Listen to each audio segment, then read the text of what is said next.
নমস্কার বন্ধুরা, আজ বানাবো ডাব মাখা। আম মাখা, আমড়া মাখা, পেয়ারা মাখা তো প্রচুর খেয়েছো। কখনো কি ডাব মাখা খেয়েছো বা শুনেছো যে ডাব মাখা খাওয়া যায়?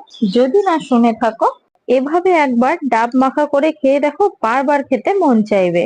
আমাদেরকে একটা কচি ডাব নিয়ে নিতে হবে, যার ভেতরে নারকেল হয়নি, সেরকম কচি ডাবটা নিয়ে এই কচি আগার দিকের অংশটাকে এভাবে অর্ধেকটা করে আমরা কেটে বের করে নেবো। তোমরা একটু ভালোভাবে দেখলেই বুঝতে পারবে যে আমি কত সহজে এটা বের করে নিচ্ছি।